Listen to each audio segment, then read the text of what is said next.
ये कहानी लूसी नाम की एक छोटी बच्ची की है जिसकी जिंदगी में 5 छोटे लोग आए। उनके आने के बाद उसकी जिंदगी में क्या अलग मोड़ आएंगे या फिर कुछ खतरनाक होगा। तो कहानी के शुरू में हम लूसी को देखते हैं जो स्कूल में सबसे अच्छी और लायक होशियार स्टूडेंट थी। उसका एक छोटा भाई भी था जो शरारती और पढ़ाई में लूसी से थोड़ा कम था। उसके नंबर अपनी बहन से हमेशा कम आते थे। उन दोनों बहन भाइयों का इस स्कूल में आखिरी साल था। एक दिन उनकी टीचर बताती है कि टॉप करने वाले बच्चे आगे बैठेंगे, यानी कि जिनके अच्छे नंबर्स होंगे, और फिर बच्चों को नंबरों के हिसाब से बिठाया जाएगा। और साथ ही टीचर ये भी बताती है कि इस साल जो टॉप करेगा, अच्छे नंबर हासिल करेगा, उसको अवार्ड भी दिया जाएगा। क्लास में लूसी के साथ जो लड़की बैठती थी वो उससे बहुत जलती थी। वो लूसी को अपना दुश्मन मानती थी। घर में लूसी के मॉम डैड को जब पता चलता है कि अच्छे नंबर लेने वाले बच्चों को अवार्ड मिलेगा तो वो बहुत खुश होते हैं। उसके मॉम डैड उसके भाई से ज्यादा उसका ख्याल रखते थे क्योंकि लूसी हमेशा अपनी क्लास में अच्छे नंबर लाती थी, जबकि उसका भाई थोड़ा शरारती था। लूसी अपने मॉम डैड को अपने भाई के बारे में बताती है कि वो क्लास में बहुत शरारतें करता है, वो ठीक तरह से पढ़ता भी नहीं। ये सुनकर लूसी के मॉम डैड उसके भाई को बहुत डांटते हैं। इसके बाद लूसी के डैड खाने के लिए टेबल पर टीन का बॉक्स भी रखते हैं जिसमें खाने के लिए कुछ मीठा था। जब लूसी का भाई उठाने लगता है तो उसकी माँ मना कर देती है, कहती है नहीं, ये तुम्हारे लिए नहीं है, ये तो मेरी बेटी के लिए है, और लूसी को दे देती है। रात को लूसी जब उस बॉक्स को खोलती है मगर अचानक से वो पीछे हट जाती है। उसमें से तेज रोशनी बाहर आती है और उस टीन में से 5 छोटे छोटे लोग बाहर आते हैं और उसके बारे में पूछते हैं। जब वो ये देखती है कि इतने छोटे लोग बोल रहे हैं वो हैरान हो जाती है और काफी ज्यादा खुश भी कि इतने छोटे छोटे लोग उससे बात कर रहे थे। पहले तो लूसी उनसे उनके बारे में पूछती है और फिर अपने बारे में बताती है। वो छोटे लोग बताते हैं कि हम तो हमेशा इसी टीन में रहते हैं। अभी इसी दौरान लूसी को उसकी मॉम आवाज देती है। पहले तो वो सोचती है कि इसके बारे में वो अपनी मॉम को बता दे, मगर फिर उसको ख्याल आता है कि उसकी मॉम ने कैसे उनके पालतू जानवर घर से बाहर फेंक दिए थे, इसीलिए अब वो अपनी मॉम को कुछ भी न बताने का फैसला करती है। लूसी उन छोटे लोगों का नाप लेकर उनके लिए कपड़े भी बनाती है, फिर उनके लिहाज से उन्हें नाम देती है। पहली लड़की का सपना एक आर्टिस्ट बनने का था, इसीलिए उसको आर्टिस्ट का नाम देती है। उसको पेंटिंग्स बनाने का बहुत शौक था। दूसरे लड़के का सपना एक बिजनेसमैन बनने का था, तीसरे को डॉक्टर क्योंकि उसे पढ़ना बहुत पसंद था, और चौथे का नाम सोल्जर, वो एक सिपाही बनना चाहता था, उसे लोगों की हिफाजत करना अच्छा लगता था, और आखिरी वाले का सिंगर क्योंकि उसे गाने का बहुत शौक था। उनके रहने के लिए लूसी एक छोटा सा घर भी बनाती है। लूसी जब सोने वाली थी तभी जो डॉक्टर था वो उसे कहता है मुझे पढ़ने का बहुत शौक है और मैं स्कूल भी जाना चाहता हूँ, जिस पर लूसी मान जाती है और कहती है ठीक है, कल सुबह तुम मेरे साथ स्कूल चलना। अगले दिन वो डॉक्टर को अपने बालों में छुपाकर स्कूल ले जाती है। वहाँ पर उसकी मुलाकात उसे चालाक लड़की से होती है जो उसकी दुश्मन थी और इससे जलती भी थी। वो लूसी को बताती है कि तुम्हारे भाई ने आज फिर क्लास नहीं ली, जिस पर वो कहती है तो मैं क्या कर सकती हूँ। चालाक लड़की कहती है ठीक है, तो मैं टीचर को जाकर सारी बात बता दूंगी, क्योंकि वो हर बात टीचर को जाकर बता देती थी। ये कह ले कि वो शिकायती थी। तभी वहाँ पर एक लड़का लूसी का हाथ पकड़ लेता है और कहता है तुम अपने भाई को हमेशा क्यों फंसाती रहती हो। तभी वो डॉक्टर जो लूसी के बालों में छुपा हुआ था वो उस लड़के की पॉकेट जेब में जाकर उसकी पैंटी खोल लेता है, जिससे बेचारे की सबके सामने बेइज्जती हो जाती है। सब बच्चे उस पर हंस रहे थे। हम देखते हैं उधर घर में लूसी का भाई अपने डॉग के साथ उसके कमरे में जाता है जहाँ पर उसका डॉग छोटे लोगों के घर को मुंह में लेकर हिलाता है। सब बेचारे परेशान हो गए थे। सभी छोटे लोग हिल रहे थे। उन्हें तो ऐसा लग रहा था जैसे कोई ज़लज़ला आ गया हो। तभी उनमें जो सोल्जर था वो हथियार से डॉग को मारता है जिससे वो जख्मी हो गया था और उस डॉग की नाक पर से खून आने लगता है। लूसी का भाई जब ये देखता है तो वो उसके लिए दवाई ढूंढने लगता है। तभी उसकी मॉम आवाजों से अंदर जाने वाली थी क्योंकि लूसी के भाई ने भी अपने डॉग को मॉम से छुपा के रखा हुआ था।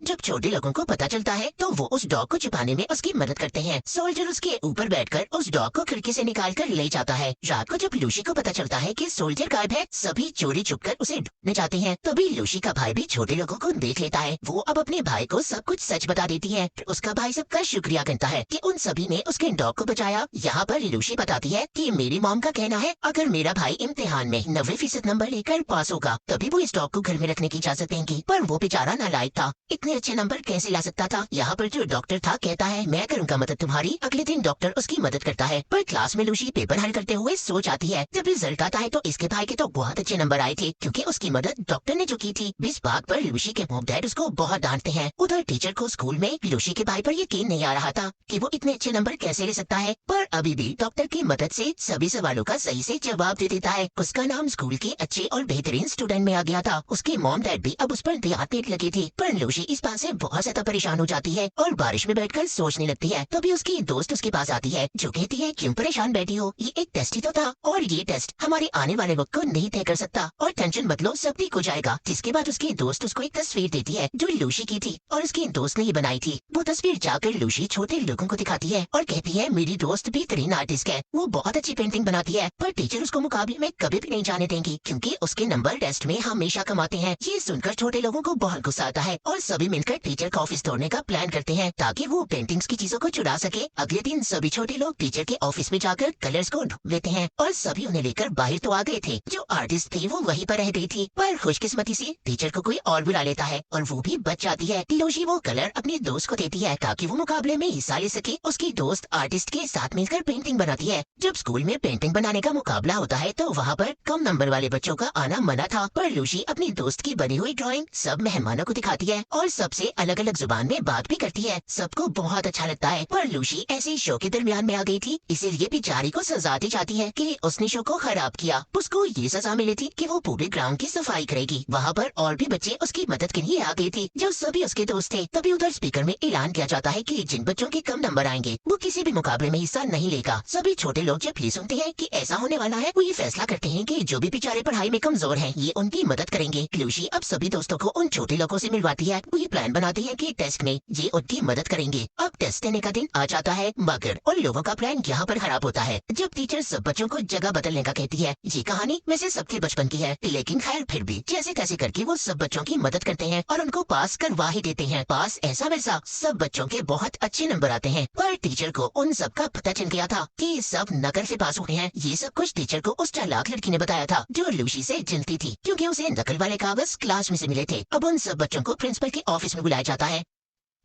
उन सबसे पूछा जाता है कि ये सब किसने किया। लूसी सारा इल्जाम अपने सर ले लेती है कि ये सब उसने किया है। सारा कुछ सुनने के बाद लूसी के मॉम डैड को स्कूल बुलाया जाता है और उनको लूसी के बारे में बताते हैं। उसको स्कूल से भी निकाल दिया जाता है। इस बात पर उसकी मॉम भी उसे बहुत डांटती है। लूसी कहती है इधर बच्चों के साथ नंबर्स के बिना पर उनसे नाइंसाफी की जाती है। प्रिंसिपल जब ये बात सुनते हैं तो बहुत गुस्सा करते हैं, पर लूसी के डैड कहते हैं प्लीज नहीं, मेरे बेटे को मत निकालिए। खैर उनकी बातों पर प्रिंसिपल और टीचर मान जाते हैं। उधर सब छोटे लोगों को जब पता चलता है वो कहते हैं कि सब कमजोर बच्चों को पढ़ने की जरूरत है। लूसी ये सब सुनकर कहती है पहले मैं भी बहुत अच्छी स्टूडेंट थी, बहुत अच्छे नंबर लिया करती थी, पर तुम्हारे आने के बाद मैं बिल्कुल अच्छे नंबर नहीं ला सकी। ये सुनकर वो छोटे लोग काफी उदास हो जाते हैं और अपना सामान बांधकर चले जाते हैं। वो सभी दूसरी जगह पर आ गए थे। उनके पास लूसी का छोटा भाई आता है। छोटे लोगों में जो डॉक्टर था वो कहता है सभी कमजोर बच्चों को इकट्ठा करो, हम सबकी मदद करना चाहते हैं, हम उन्हें बताएंगे कि कैसे पढ़ते हैं। सभी बच्चे इकट्ठे होते हैं। वो सबसे कहते हैं कि तुम्हें इकट्ठे होकर पढ़ना होगा। एक दिन चालाक लड़की छोटे लोगों को देख लेती है और उन्हें एक शीशे के जार में बंद कर देती है ताकि पढ़ाई में उसकी मदद कर सके। अगले दिन लूसी का भाई उन छोटे लोगों के गायब होने के बारे में लूसी को बताता है और उन्हें ढूंढने का कहता है, पर लूसी कहती है नहीं, हमें इस वक्त अपने टेस्ट पे ध्यान देना होगा। उधर दूसरी तरफ चालाक लड़की छोटे लोगों को स्कूल के स्टोर में बंद कर देती है और उन्हें जार से बाहर निकाल देती है, पर तभी उन पर एक चूहा हमला कर देता है। उधर क्लास में लूसी अपना टेस्ट छोड़कर बाहर जाने लगती है क्योंकि उसे भी अब छोटे लोगों की फिक्र हो रही थी। मगर टीचर कहती है लूसी अगर तुम ऐसे गई तो तुम्हें स्कूल से निकाल दिया जाएगा, पर वो नहीं सुनती और क्लास से चली जाती है। वो छोटे लोगों को सब जगह पर ढूंढ रही थी। तभी उसे जार के टूटने की आवाज आती है जो स्टोर रूम से आई थी। वो जल्दी से उस जगह पर जाती है। वो अपने सभी छोटे लोगों को जो अब उसके दोस्त बन चुके थे उन्हें उस चूहे से बचा लेती है और सबसे माफी मांगती है, जिसके बाद उन्हें यहाँ से ले जाती है। जिसके बाद वहाँ पर चालाक लड़की आती है जो देखती है अब वहाँ पर कोई भी नहीं था। तभी जब वो लाइट जलाती है तो उसमें से चिंगारियां उठने लगती है और आग लग जाती है। पूरे स्कूल में आग फैल चुकी थी। आग लगने की वजह से सब बच्चे फंस गए थे, पर टीचर सबकी मदद करती है और सब बच्चों को बाहर निकालती है। कुछ टीचर्स आग को बुझाने की कोशिश कर रही थी। उधर लूसी भी फंस गई थी। इधर ही लूसी चालाक लड़की को भी बचाती है जो चोट लगने की वजह से रो रही थी। सब बच्चे भागकर स्कूल की छत पर आ गए थे। वहाँ पर छोटे लोग हेलीकॉप्टर लाते हैं जो लूसी के भाई की मदद से लाए थे। वो एक रस्सी फेंककर सबको बचाते हैं। सब बच्चे अपने यूनिफॉर्म की मदद से रस्सी को पकड़कर आगे बढ़ते हैं, मगर जब लूसी की बारी आती है तो आग लगने की वजह से रस्सी जलने लगती है। तभी उधर छोटा सोल्जर रस्सी पर कूदकर लूसी को बचा लेता है। सब लोगों को उन छोटे लोगों का पता चल चुका था कि इनकी वजह से सबकी जान बच पाई। आई, जिसके बाद जल्दी से सोल्जर को हॉस्पिटल ले जाया जाता है। उसको खून की जरूरत थी और टीचर से मिलता था। लूसी की टीचर खून देकर छोटे सोल्जर को बचा लेती है। लूसी के मॉम डैड को भी एहसास हो चुका था कि हर वक्त पढ़ना, अच्छे नंबर लेना सब कुछ नहीं होता। इसके अलावा और भी जिंदगी में बहुत से काम है, जैसे दूसरों की मदद करना, दूसरों से प्यार करना और उनकी परवाह करना। वो छोटा सोल्जर भी अब ठीक हो चुका था। मूवी के आखिर में दिखाया जाता है कि लूसी को बेहतरीन स्टूडेंट का अवार्ड दिया जाता है। लूसी सबसे कहती है हमें मेहनत करनी चाहिए और अच्छे नंबर लेकर हमेशा पास होना चाहिए। उसके लिए सभी तालियां बजाते हैं और आखिर में छोटे लोग लूसी को गुड बाय बोल कर जाने लगते हैं अपनी असल दुनिया में, जहाँ से वो आए थे, जिसके बारे में कोई भी नहीं जानता था कि आखिरकार वो आए कहाँ से थे। जाते हुए आर्टिस्ट अपनी ड्राइंग लूसी को देकर जाती है, जिसमें लूसी उनके साथ थी। हमेशा खुश रहे और दूसरों का ख्याल रखे। और इसी के साथ ही मूवी यहीं पर खत्म हो जाती है।